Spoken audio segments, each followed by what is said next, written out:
آپ کو کیا لگتا ہے آپ کے پاس لوگ زیادہ کس لیے آتے ہیں؟ آپ یہ کام اتنی محنت سے کرتے ہو اس لیے آتے ہیں کہ آپ پاکستانی فوڈ بناتے ہو اس لیے آتے ہیں؟ دیکھیں وہ وہاں پہ میری کنٹری میرا اوریجن کچھ نہیں کرے گا. رزق دینے والی اللہ کی ذات ہے. اگر اس نے چلانا لکھا ہے وہ چل کے رہے گا. کوئی نہ کسی کا رزق لے سکتا ہے نہ کسی کو رزق دے. کچھ نہیں تھا میری فیملی میں کسی کا ہوٹل وغیرہ سے انڈسٹری سے تعلق نہیں ہے. لیکن میں نے کہا چلو اللہ مدد کرے گا انشاءاللہ. وہ یہاں تک بھی تو مجھے لایا ہے نا, زیرو سے سٹارٹ کروا کے مجھے یہاں تک لایا. انسان کو انسانیت کے ساتھ چلانا پڑتا ہے پھر آگے کام چلتا ہے. رزق دینے والی اللہ کی ذات ہے. اگر اس نے چلانا لکھا ہے وہ چل کے رہے. کوئی نہ کسی کا رزق لے سکتا ہے نہ کسی کو رزق دے سکتا ہے. اب کیا ہے تو مجھے صرف اللہ نے کامیاب کیا ہے, مجھے اور کسی کا اس میں کردار نہیں ہے. ہاں بہت بعد میں آتا ہے تو میرے ہسبینڈ کا آتا ہے. میں اپنی سب کے سپورٹ کے ساتھ آگے چل رہی ہوں. آپ کسی کو ناراض کر کے کسی کا اپنے جو کلچر ہے اس کا مذاق بنا کر آپ آگے نہیں بڑھ سکتے. میں عظمت یاسین پترکار لائیو کے لیے سری نگر لال چوک سے. تو آئیے آج ہم ایک بریو لیڈی سے بات کرنے آئے ہیں جنہوں نے اپنا بزنس یہاں کشمیر میں آ کے سیٹ اپ کیا, پاکستان سے آئی ہے. آج ہم ان سے جانیں گے کہ ایسا کیسے ہوا, مطلب ان نے اب ایسا کیا کیا کہ کیا یہ اتنا اچھا کھانا بناتی ہے یا ان نے پاکستانی فوڈ چوز کیا اس لیے یہاں پہ بزنس چلتا ہے ان کا. تو آئیے ان سے بات کرتے ہیں. السلام علیکم. السلام علیکم. وعلیکم السلام. کیا حال ہے, کیسی ہیں آپ؟ بس ٹھیک, آپ کیسے ہو؟ الحمدللہ رب العالمین. کیا نام ہے آپ کا؟ بطول اعجاز. کتنا ٹائم ہو گیا آپ کو کشمیر میں؟ مجھے کشمیر میں تو 11 سال ہو گئے ہیں, لیکن یہ جو کام میں نے شروع کیا جس سے میری یہ پہچان اور یہ اللہ تعالیٰ نے مجھے عزت دی ہے وہ ہے میرا جو یہ فوڈ کا کلاؤڈ کچن سے میری جرنی کا آغاز ہوا ہے. میں نے بالکل کم انویسٹمنٹ آپ لگا لو, یقیناً میں آپ سے فرسٹ ٹائم بات کر رہی ہوں تو میں آپ کے سب لوگوں کو یہی بتاؤں گی, مطلب اگر آپ کہو گے میں ادھر بھی دیکھ لوں گی ادھر بھی دیکھ لوں گی, دونوں طرف آئی ایم کمفرٹیبل ہے کہ نہیں. مطلب 5 سے 6 ہزار کی ٹوٹل میرے پاس سمجھ لو ایک انویسٹمنٹ تھی جو اپنی سمجھ آپ کہہ سکتے ہیں پاکٹ منی کا ایک حصہ تھا. اس کو میں نے یوز کیا, کسی نے مشورہ دیا کہ آپ کام اچھا کھانا وانا you are very good eat it تو آپ اپنا کام اسٹارٹ کرو. میں نے کہا ٹھیک ہے کریں نہ کریں, یہ بھی انسان کو بڑا ہوتا ہے کہ پتہ نہیں چلے گا نہیں چلے گا. میں نے کہا نہیں چلے گا تو کوئی اتنا بڑا وہ بھی نہیں ہے, 5-6 ہزار روپے کا اتنا مطلب بہت بڑا 50 لاکھ تو نہیں ہے کہ جو ڈوب جائیں گے تو انسان ہل جائے گا. کوئی بات نہیں, اتنا چھوٹا لاس تو انسان بیئر کر سکتا ہے, اب پھر توکل اللہ پہ کرنا چاہیے. میں نے کیا اسٹارٹ, یہ بنائے میٹ بالز بنائے, شامی کباب بنائے, حلیم بنایا فروزن میں, اور یہ چپلی کباب کے اوپر بھی ہاتھ آزمایا. حالانکہ گھر میں کبھی نہیں بنائے تھے میں نے چپلی کباب, تو الحمدللہ لوگوں کو پسند آ گیا تو انہوں نے میرا نمبر آگے دینا شروع کر دیا. پھر چلتے چلاتے اسٹالز پہ نوبت آ گئی, اسٹالز میں نے لینے شروع کر دیے اور اسٹال سے پھر آگے آگے چلتا چلا تھا. لوگ ہمیشہ ایک بات مجھے کہتے تھے دیدی کہیں آپ آؤٹ لیٹ کیوں نہیں اسٹارٹ کرتے ہو.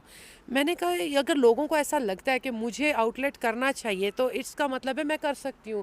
حالانکہ کوئی میرا یہ نہیں کہ ہوٹل مینجمنٹ سے بیک گراؤنڈ تھا میرا, نہیں ایسا کچھ نہیں تھا. میری فیملی میں کسی کا ہوٹل وغیرہ سے انڈسٹری سے تعلق نہیں ہے. لیکن میں نے کہا چلو اللہ مدد کرے گا انشاءاللہ. وہ یہاں تک بھی تو مجھے لایا ہے نا, زیرو سے سٹارٹ کروا کے مجھے یہاں تک لایا وہ, تو آگے بھی انشاءاللہ لے جائے گا. تو چلتے چلاتے ماشاءاللہ ایک چیز ہے کہ میرا کیفے اسٹارٹ کھڑا ہو گیا. ابھی 3-4 ٹیبل ہی ہیں اس کے اندر, لیکن ایسا ہوتا ہے کہ میرے اللہ کا کرم ہے کہ اس میں ایسا بھی ہوتا ہے کہ جو کسٹمرز ہوتے ہیں نا وہ کھڑے ہوتے ہیں اپنی باری کا انتظار کر رہے ہوتے ہیں. تو کبھی مجھے ایسا نا امید تھی تو میں ویسے بھی نہیں رہتی ہوں, نا امید میں اللہ کی ذات سے کبھی نہیں رہی ہوں. تو کبھی ایسا ہوا نہیں کہ کبھی کم بھی کام ہوتا تھا, لیکن اس میں بھی اللہ کا شکر ہے.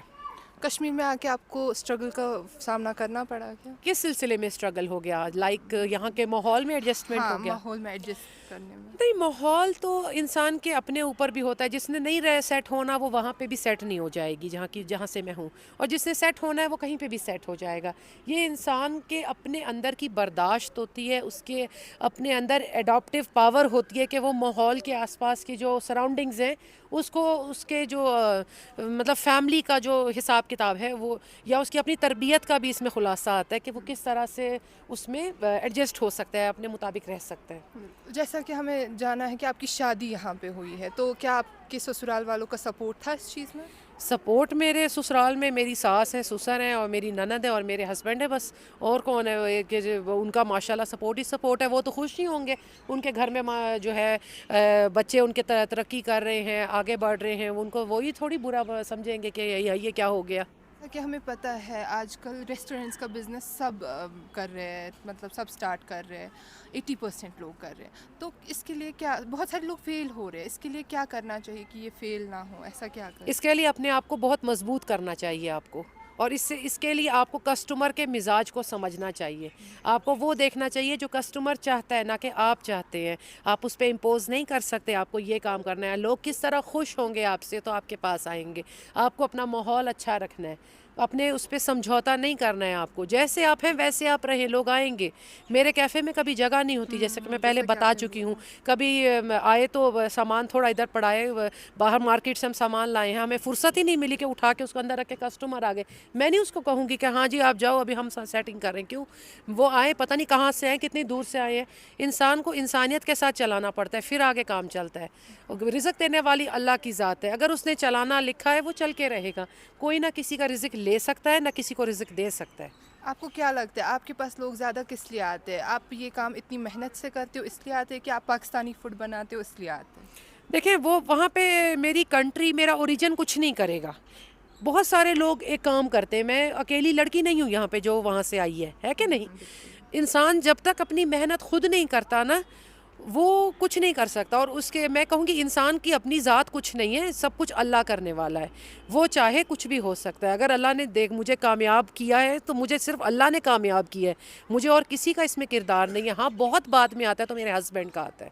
آج کل کی یوتھ کو کیا میسج دینا چاہو میں گے؟ صرف اتنا کہنا چاہوں گی، جو آپ کے پاس ہے، اپنے حالات ہیں آپ کے، ان کے ساتھ آگے بڑھو. ان کو اپنے وسائل کو آگے جمع کر کے، اپنی جو آپ کی طاقت ہے، جو آپ کے ہڈن ٹیلنٹس ہیں، ان کو کوشش کر کے پہچانو اور پھر ان کے ساتھ آگے بڑھو. اور اپنے کلچر کا، اپنے مذہب کا، کسی بھی چیز کا کسی بھی طور طریقے سے تماشا مت بناؤ. اور اپنے میں اگر آج اس مقام پہ کھڑی ہوں تو سب سے پہلے میری اللہ کی رضا اس میں راضی ہے اللہ، تو میں اس میں کھڑی ہوں. اور اس کے بعد اگر کوئی میرے سپورٹ میں ہے وہ میرا ہسبینڈ ہے، میرے پیرنٹس ہیں جو مجھے سپورٹ کرتے ہیں. وہ دور سے ہی بیٹھے ہیں دیکھ رہے ہیں، لیکن اللہ کا شکر ہے وہ خوش ہیں. میں اپنی سب کے سپورٹ کے ساتھ آگے چل رہی ہوں. آپ کسی کو ناراض کر کے، کسی کا اپنے جو کلچر ہے اس کا مذاق بنا کر آپ آگے نہیں بڑھ سکتے. سوری ٹو سے وہ ایسی ویلیوز کو، ایسی کامیابی کو میں کسی لائق نہیں سمجھتی. چلیے شکریہ.